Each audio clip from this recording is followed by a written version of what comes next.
Hello everyone, this is Mia Shah-Dand. I am coming to you live from New York City. I am here with Ritika Gunnar, who is the General Manager at Data and AI at IBM. And we are at the Analyst Forum today, day 2, and we'll be talking about Ritika and her journey as a leading woman leader in AI, and get a sense for what is her background, where did she come from, and what inspiration advice she has for women in this field.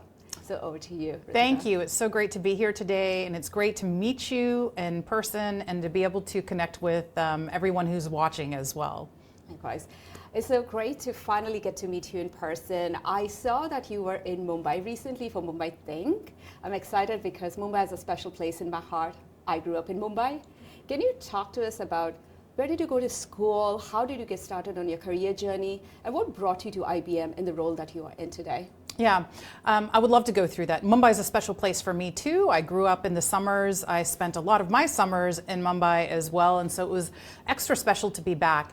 I started my journey and I grew up in Austin. I went to school in Austin, Texas. And when I went to university at the University of Texas at Austin, I actually started in multiple different majors. I have a background in Spanish where I really wanted to pursue a major in Spanish, ended up minoring in Spanish, biochemistry, and then I took my first computer science class and I was hooked. The idea of being able to create something that could be so powerful out of computer programming was just so electrifying for me that from then I actually switched to computer science, graduated from UT with a computer science degree. As I joined IBM after school, I actually have spent much of my IBM career with that same kind of diverse background and perspective where I started out as an engineer in systems management, but I've actually done almost every function in IBM, from engineering to product management to technical sales to sales. And that has given me a very diverse perspective, not only on how to run a business, but even in the different domains that I've spent my time in, from systems management to data to artificial intelligence. And I'm sure we'll talk more about that. But for me, it's always been about how I can gather as many diverse experiences as possible to really give me different perspectives. Incredible. You have such a diverse, rich, you have the breadth of experience, but also the depth of expertise, which is very rare. So women have, like you, have led the way in AI, and I'm the founder of Women in AI Ethics, and what we do is we elevate the voices of women in this space because the work they do is so important. It was women who raised awareness about the biases in the AI systems, the biases against women, biases against dark-skinned women, especially, and dark-skinned people. Can you give us your expert take on how do we solve this problem of the gender biases, both from a technological perspective, because you're obviously an expert in that, but also from a business perspective? I think it starts with the foundation of understanding and really making sure everyone is enabled on a really common foundation, both on the business side and the technical side. So let me start with the business side. From that aspect, really enabling the business to understand when they're driving use cases, what they should really take a look at as they're leveraging AI is really important. Here at IBM, we have an AI ethics board. I'm actually part of the board, where we take use cases that may be very interesting from an ethics perspective, and we dissect those deeply with a board that consists of people from many different functions, not only from AI like myself, who are actually building the technology, but those that are actually in the field using it, from perspectives of legal aspects, multiple different aspects, to be able to come and make a case and an understanding where things may actually be gray. From a technology perspective, it's also really understanding that as you're building these use cases, how can you build the technology with ethics and bias detection and mitigation from the beginning. So when you take those two things of what it means to be able to apply a business landscape with using something like an AI ethics board, and a technological aspect of what does it mean to be able to design for that from the beginning and have detection and mitigation of that as a continuous process. That's how I really think about that and how women can really play a major role in their organizations. Amazing, because I like how you are embedding ethics right at the beginning of the journey in the design process, so you're not having to then chase it after. This is such a more sustainable approach that you're presenting. Now, going back to women and women's role in this space, women account for 1/3 of the tech workforce, but they're underrepresented in STEM roles, and they're especially rare in tech leadership. Now, you, as they say, are a unicorn, very rare. So do you feel women have a different leadership style compared to men, and what is your personal leadership style? Yeah, I'll take a step back from that question and give you kind of a little bit of my history in and around how I became a lot more active in women in technology and women in AI. And it actually started when my daughter was quite young, and as the child of 2 engineers, we wanted her to take coding classes and really learn how to program. I fundamentally believe that coding is just the same as reading, writing, and arithmetic. You know, you had the 3 R's when I was growing up. Now I believe coding is really part of that as well. And so we sent her to school to be able to go to learn how to program. And she came back and she was not very excited. And what I realized is that she didn't see anyone like herself in that class.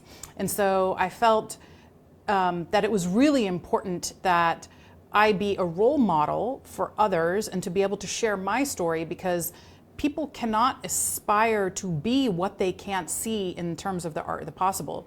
Now for her, when I actually put her in a program where it was girls who code, she loved it and she flourished because she could relate, she could see herself, she could be with other people who really could help form a community in which she could thrive. And this is where, when I give other women advice on their career, I really talk about 3 C's that I really love to see them adhere to.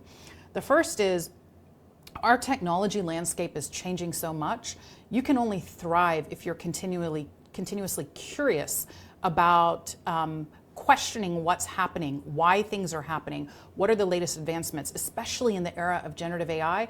Things are not just changing, I used to say, in 18 or 12-month cycles, they're changing weekly now. So how curious are you? The second is this aspect of community, and the example of my daughter hopefully exemplifies that. As you're learning new things, learning with a group is really important. So what kind of community are you truly a part of to be able to understand how to progress what you want to learn? And the third is really this continuous learning. Technologies are changing so frequently. If you're not picking them up and being hands-on, you can't really embrace that. And so to me, like, making sure as women who are in the field of technology and AI, you have a responsibility, I believe, to be able to demonstrate that to others so that we can see more diversity in our workforces, more women in our workforces, because that diversity is absolutely essential to the leadership, which will go to your question on, like, do women and men have different leadership styles? Absolutely. For me, it is really about leading with conviction and bringing people along so that we're all on this journey together, and we're all really accelerating how quickly we can go to market with things. And so I do think that perspective brings definitely a different set of characteristics. Incredible. There are so many dimensions to your leadership. One is your personal experiences that you bring to bear as a mother. And I completely agree with you, as a mother of a daughter myself. And I feel like you said, you can't be what you can't see. And you said curiosity, community, and continuous learning are definitely going to help us move this forward, because the gender gap is something we really need to address. So thank you for sharing that. And so going back to your leadership style, and then going back to women in leadership, research shows that men are hired on potential, women are hired on their experience. They need to prove themselves before they get the leadership role. So we know that 1/3 of the workforce is women. What advice would you give to women who want to move into the leadership role? Like, what concrete things could they do to make themselves ready? Or maybe they're already ready. So how do they position themselves for those roles? I think there are 2 pieces. First, raise your hand. There's data that shows that If there is a job role with 10 qualifications that are necessary, a man will raise their hand if they only have a fraction of them. And women may not raise their hand unless they have all 10 of those qualifications.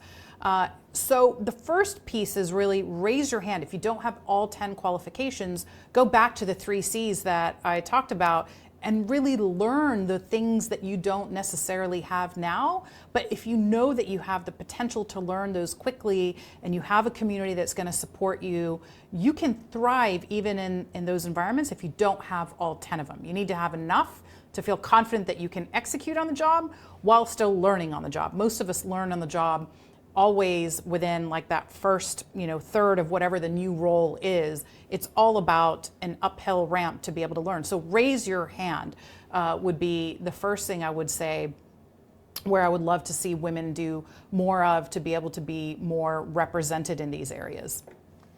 Agreed, 100%. And also what you talked about, community, like lifting each other up, holding each other up, and bringing others with you is really important as well. You have spent 2 decades at IBM, and I've noticed there are so many amazing women here at the highest level. I have interviewed a lot of them. Francesca Rossi is one of them, who's also on the ethics board. Right. Phaedra, who I'll be meeting later today. What is in the water at IBM? How are you able to, because it's one thing to lean in and say, yes, I raise my hand, I want this opportunity, but you need someone at the other end who also pulls you in. What is different about the culture at IBM that it's able to nurture so much talent? In one word, it is about the people.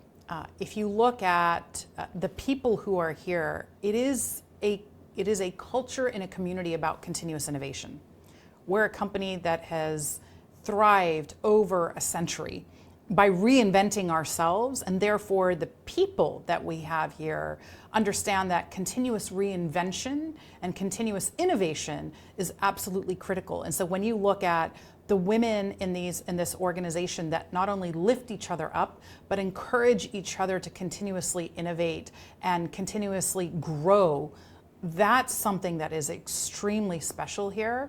And I find in my core community of not only women, but also male allies at IBM that have been great at helping us continuously reinvent and thrive.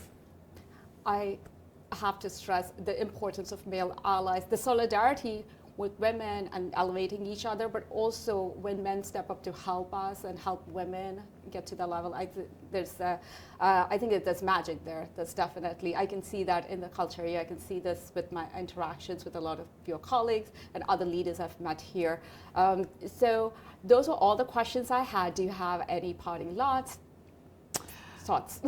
Look, I would just say that the technology landscape is changing so quickly that I really do believe that this is a very special time in technology that we're in. We're seeing a new set of momentum in how rapid things are developed. And I think the diversity in backgrounds plays such an important role in how that technology is going to thrive and be implemented, and women play such a critical role in that. So with that, I would encourage, like, going back to the 3 C's and continuously reinventing ourselves. I encourage all of the listeners to be able to do that.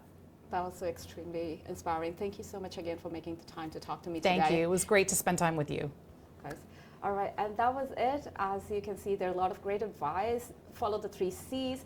Take charge of your own careers, your career journeys, and continuously reinvent yourself to be ready for this new age that we are going into. And I agree. I couldn't agree more. This is a great time for women to be in this space, lead this space, and make space for others. So thank you again so much, IBM, for hosting us. And again, we'll be back with more interviews pretty soon.